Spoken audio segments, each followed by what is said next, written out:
Cartoons are basically short stories. I tried to find one that didn't have a whole lot of words. Not all of them have happy endings. So how did I get started cartooning? I doodled a lot as a kid, and when if you spend enough time doodling, sooner or later something happens. All your career options run out, so you have to make a living cartooning. Actually, I fell in love with the ocean when I was a little boy, when I was about 8 or 9. And I was particularly fascinated with sharks. This is some of my early work. Eventually, my mom took the red crayon away, so it got really... but I'd like to relate to you a childhood experience of mine that really made me see the ocean differently. And it's become the foundation of my work, because I feel like if in a day I could see the ocean differently, then I could evoke that same kind of change in others, especially kids. Before that day, this is how I saw the ocean. It's just a big blue surface. And this is how we've seen the ocean since the beginning of time.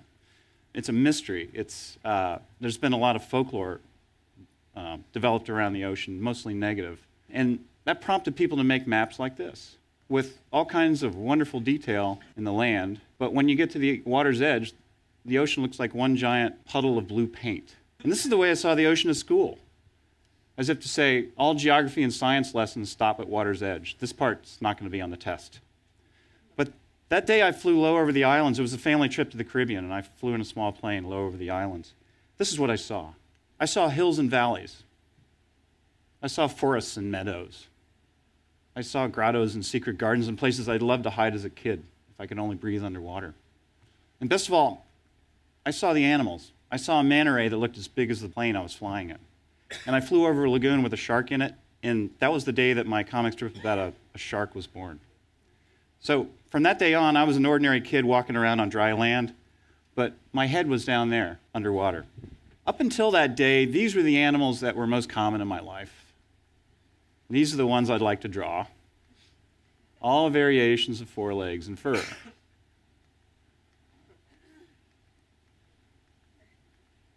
But when you got to the ocean, my imagination was no competition for nature. Every time I'd come up with a crazy cartoon character on the drawing board, I'd find a critter in the ocean that was even crazier.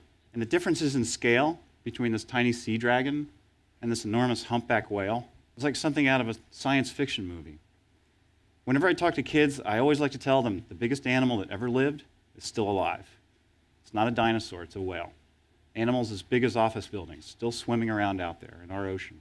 Speaking of dinosaurs, sharks are basically the same fish they were 300 million years ago. So if you ever fantasize about going back in time and seeing what a dinosaur looked like, that's what a dinosaur looks like. So you have living dinosaurs and space aliens. Animals that evolved in zero gravity and harsh conditions. It's just incredible. No Hollywood designer could come up with something more interesting than that. Or this fang tooth. The particles in the water make it look like it's floating in outer space. Could you imagine if we looked through the Hubble telescope and we saw that? It would start a whole new space race. But instead, we stick a camera in the deep ocean and we see a fish. And it doesn't capture our imagination as a society. We say to ourselves, maybe we can make fish sticks with it or something. So what I'd like to do now is try a little drawing. So I'm going to try to draw this fang tooth here. I love to draw the deep sea fish because they are so ugly but beautiful in their own way.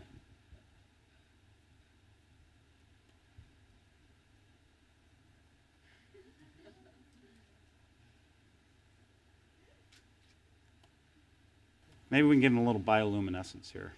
Give them a headlight, maybe a brake light, turn signals. But it's easy to see why these animals make such great cartoon characters, their shapes and sizes. But some of them actually seem to have powers like superheroes in a comic book. For instance, take these sea turtles. They kind of have a sixth sense, like Superman's X-ray vision. They can sense the magnetic fields of the Earth. And they can use that sense to navigate hundreds of miles of open ocean. I kind of give my turtle hands just to make him an easier cartoon character to work with.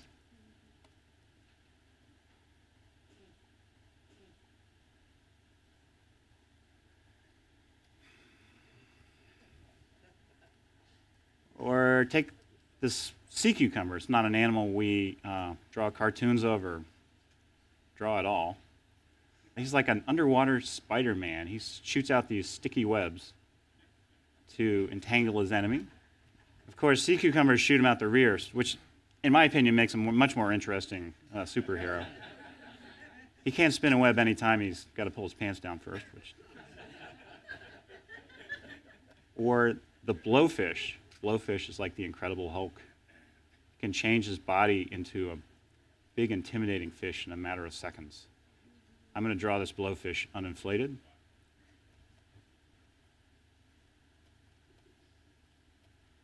And then I'm going to attempt on-screen animation here. Let's see. Try him inflated.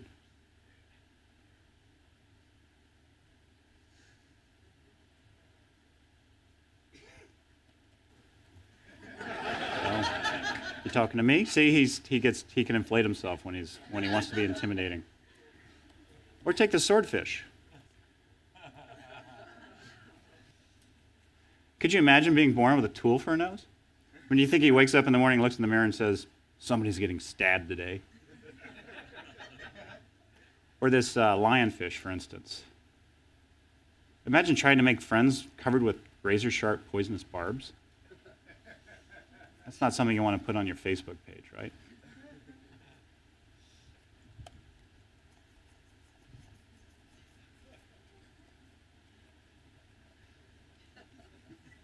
My lead characters are shark, named Sherman.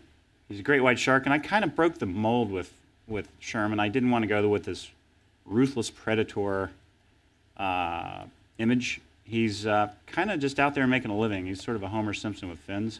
And then his sidekick is a sea turtle, as I mentioned before, named Fillmore. He uses his wonderful skills at navigation to wander the oceans looking for a mate. And he does manage to find them, but great navigation skills, lousy pickup lines. He never seems to settle on any particular girl. I have a hermit crab named Hawthorne who doesn't get a lot of respect as a hermit crab, so he kind of wishes he were a great white shark.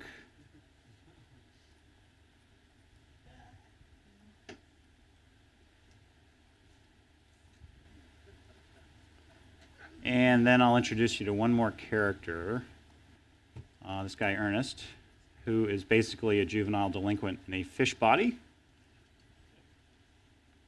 So, with characters, you can make stories. Sometimes making a story is as easy as putting two characters in a room and seeing what happens. So imagine a great white shark and a giant squid in the same bathroom.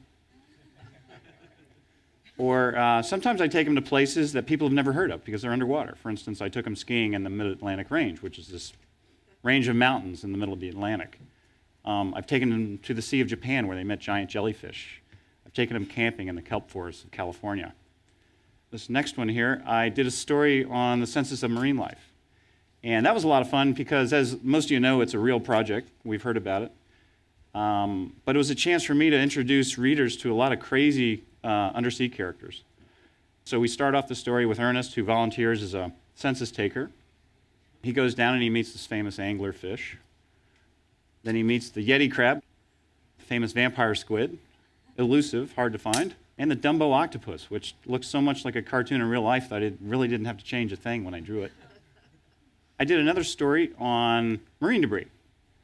I was speaking to a lot of my friends in the conservation business, and I asked them, so what's one issue you would like everyone to know more about? And they said, or this one friend of mine said, I've got one word for you, plastic. And I told him, well, I need something a little sexier than that. Plastic just is not going to do it. We sort of worked things out. He wanted me to use words like polyvinyl chloride, which just doesn't really work in voice balloons very well. I couldn't fit them in. So what I did was I made it an adventure strip. Basically, this bottle travels a long way. What I'm trying to tell readers is that plastic doesn't really go away. It just continues to wash downstream, and a lot of it ends up washing into the ocean, which is a great story if you attach a couple characters to it, especially if they can't stand each other, like these two. So I sent them to Boise, Idaho, where they dropped a plastic bottle into the Boise sewer system, and it ended up in the Boise River, and then onto the Columbia River, and then to the mouth of the Columbia and to the Pacific Ocean, and then onto this place called the Great Pacific Garbage Patch, which is this giant Pacific gyre in the North Pacific where a lot of this plastic ends up floating around. And then back onto the lagoon. So that was basically a buddy story with a plastic bottle following along. So a lot of people remembered the plastic bottle anyway, but we really talked about marine debris and plastic in the course of that one. The third storyline I did about a year and a half ago was probably my most difficult. It was on shark finning, and I felt really strongly about this issue.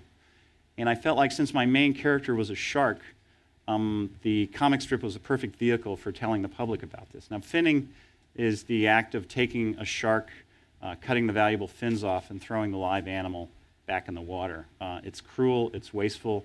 There's nothing funny or entertaining about it, but I really wanted to take this issue on. I had to kill my main character, who is a shark. We start with Sherman in the Chinese restaurant, who gets a fortune that he's about to get caught by a trawler, which he does. And then he dies. He gets finned, and he gets thrown overboard. Ostensibly, he's dead now. And so I killed a character that's been in the newspaper for 15 years. So I got a lot of reader feedback on that one. Meanwhile, the other characters are talking about shark fin soup. I do 3 or 4 strips after that where we explore the finning issue and the shark fin soup issue. Sherman's up in shark heaven. This is what I love about comic strips. You know, you really don't have to worry about the audience suspending a sense of disbelief, because if you start with a talking shark, readers pretty much check their disbelief at the door. You can kind of do anything. It becomes a near-death experience for Sherman.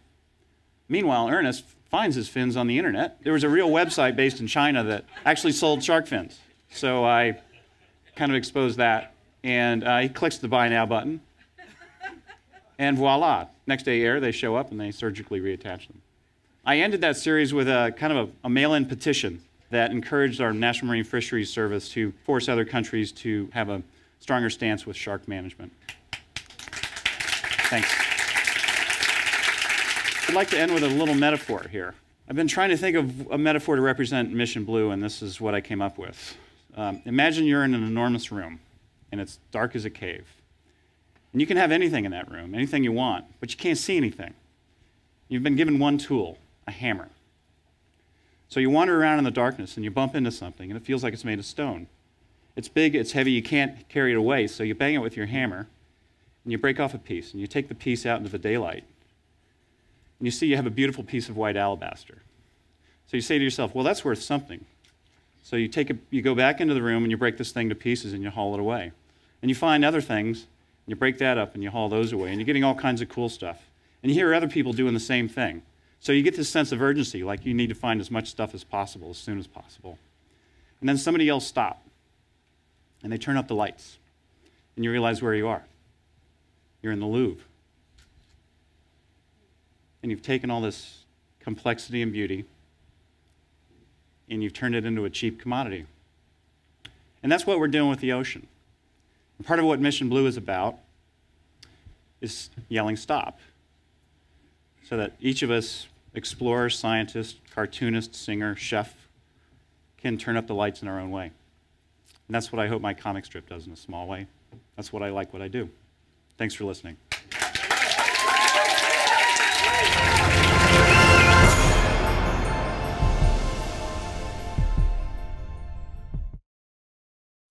The electric grid was conceived in the age of Edison, designed in the age of Eisenhower, installed in the age of Nixon, and it has not been upgraded since. It's just not able to keep up with modern needs.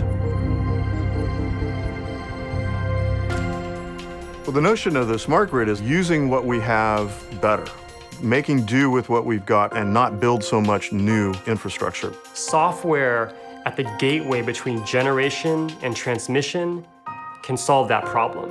The smart grid is actually a bunch of smart devices connected over a network to a bunch of computers. And the computers crunch all this data and then are able to optimize the system. What we're working on is helping utilities see what's actually happening in real time in terms of the flow of electricity between all those devices. Benefits the consumers, benefits the environment, all because of things we can now see that we couldn't see before.